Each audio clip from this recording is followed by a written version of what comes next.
Bon, parlons peu. Parlons LED. Elle s'appelle la Razor X. C'est une bande LED qui fait 2 mm de large. Et 2 mm de large, ça fait vraiment un fil lumineux. Cette bande LED, on peut faire deux choses avec. Soit on vient la rainurer, donc elle fait 2 par 10, donc on va devoir faire une entaille de 10 mm de profondeur.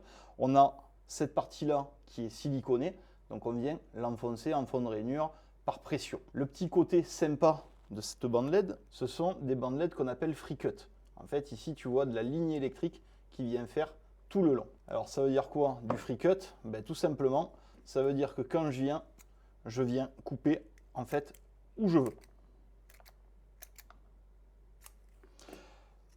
Donc, si tu regardes cette vidéo et que tu es agenceur ou menuisier, donc que tu fais du sur-mesure, comment te dire que forcément, venir couper là où tu le souhaites, c'est plutôt pratique. Étant donné qu'on est siliconé que sur la partie supérieure, et que ici on a de la bande PCB qu'on appelle, on va pouvoir venir mettre des raccords rapides et donc réutiliser les chutes. Cette bande LED Razor X, je peux venir la monter aussi dans des profils qui sont spécifiques. Ce sont des profils pour faire de la décoration. On n'est pas là pour faire de l'éclairage sous une lignée de caisson haut de cuisine, par exemple, pour éclairer un plan de travail, parce que c'est un profil qui va venir se poser contre le mur. Donc il serait trop reculé par rapport à la profondeur d'un plan de travail pour avoir vraiment un éclairage effectif.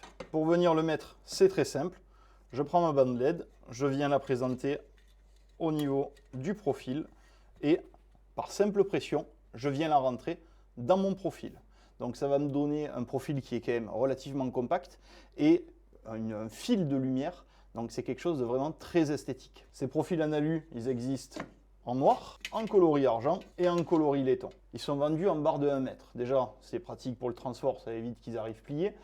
Et de deux, à chaque fois que tu vas venir le commander, tu vas avoir donc une petite pièce comme celle-ci, et tu as aussi cette petite pièce qui est fournie. Donc vu que ce sont que des longueurs de 1 mètre, cette petite pièce, tu viens la mettre dans la rainure, tu vas venir la visser, donc par compression elle va tenir, et elle va te permettre de venir abouter différentes longueurs de 1 mètre. Cette petite pièce-là, à l'endroit où tu vas percer pour venir faire déboucher ton câble et le faire courir à l'arrière de ton meuble, tu vas pouvoir venir ici, avec cette pièce, masquer en fait la partie où tu es venu placer ta sortie de câble. On est vraiment dans un produit de pure déco. Donc cette bande LED Razor X, on est sur du 512 LED au mètre, technologie COB, donc fil de lumière, et on a 500 lumens au niveau de la puissance d'éclairage, pour seulement 6 watts par mètre. Donc j'en reviens encore à cette histoire de 6 watts par mètre pour du 24 volts.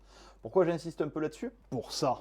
Parce qu'avec une bande LED 24 volts qui consomme que 6 watts par mètre, je vais pouvoir venir faire d'un seul tenant 10 mètres de bande LED. Alors tu me diras peut-être à quoi ça me sert de pouvoir faire 10 mètres d'un seul tenant de bande LED. J'en sais rien, moi par exemple tu fais un bar et tu veux faire un éclairage périphérique tout autour de ce bar sans t'embêter à cacher des transfos dans tous les sens.